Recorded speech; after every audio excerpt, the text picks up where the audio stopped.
In the world of amateur radio, there's some people who feel that they are so cool that they can use whatever radio they want. They don't care if that radio has harmonic emissions or spurious emissions, making it illegal by causing interference on other ham radio frequencies or frequencies used by public responders. They just don't care. Or maybe these are people who think that they're renegade outlaws and they're getting one over on our government and our legal system. I don't know about all that. Either way, you're not going to see me using illegal radios because I don't want to be disrespectful and I don't want to cause problems for other people, especially when somebody's life may depend upon it. In this chart, I am showing a frequency sweep of emissions coming out of an HT handheld radio. Each one of these markers, 1 through 4, represents an emission that's coming out of the radio. Marker number 1 is the fundamental frequency that this radio was transmitting on.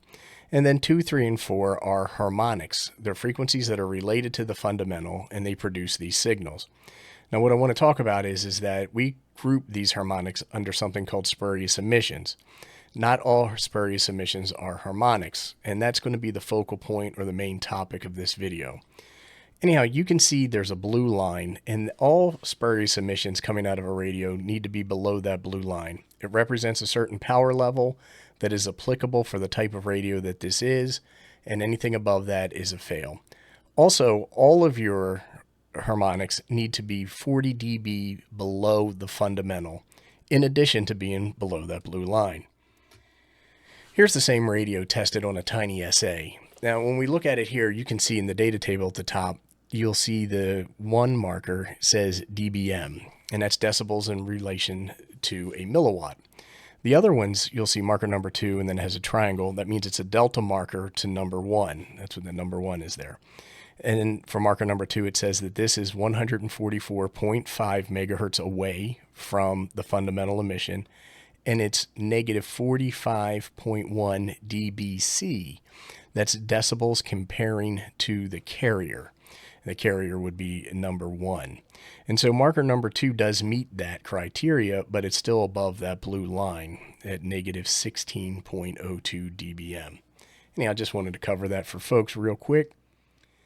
Today we're going to be testing a radio on a piece of equipment that's very similar to this. This is a Siglent spectrum analyzer. This is the model number 3032X.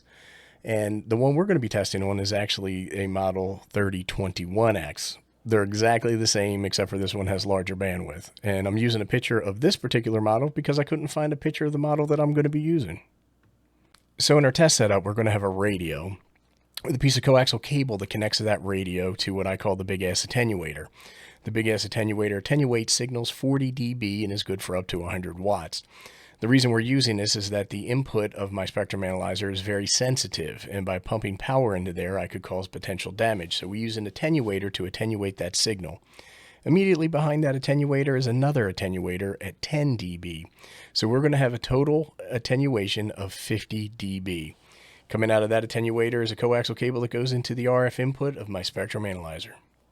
So here's the radio that we're going to test and take a look at in this video. It is the Retevis A1, and this is a dual band radio that operates on 2 meters and 70 centimeters. They're amateur radio frequencies. I almost forgot. A quick disclaimer. This radio was sent to me free of charge from Retevis in exchange for some video reviews. I don't know if I want to call this more of an evaluation than a review, but anyhow, this was sent to me free of charge.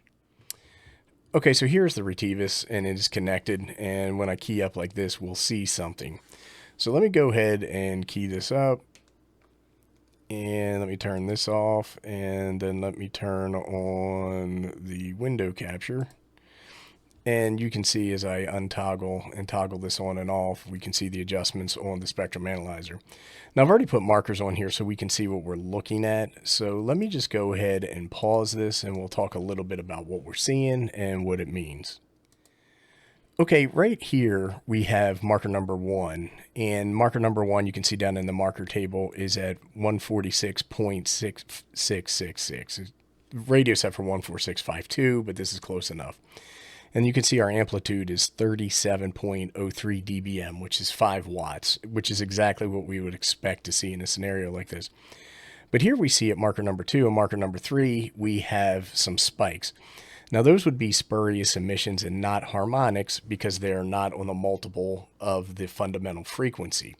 So this is likely a result of some kind of interference happening within the radio itself when transmitting. You can see that each one of these markers is 73.3 megahertz away from the fundamental, one on the negative side, one on the positive side. Now, when we take a look at this data table here, or this graph, what we're seeing is a blue line. That blue line represents negative 16.02 dBm. And all spurious emissions, whether they're harmonics or not, are supposed to be below this line. In this case, they're not. Now, depending upon how you set up to do your test, you may or may not see these if you're doing a straight harmonics test on something like a tiny SA, for example, because they're not harmonics, they're spurious emissions. So the test has to be set up a little bit different. It's easier to see on the Siglent spectrum analyzer. And you can see the amplitude to this are relative to the fundamental. Now, any spurious emissions need to be 40 dB below the fundamental. Marker number 2 is not. Marker number 3 is, so marker number 3 would be clean if it was below the blue line, which it is not. So in this case, this radio has 2 spurious emissions that make it not legal for use. Do with that what you will, but for me, I won't use a radio like this because I don't want to cause harmful interference on other ham frequencies or other frequencies used by other types of users, such as first responders. Anyhow, if you have any questions, go ahead and post them below and I'll do my best to respond. As always, thanks for watching.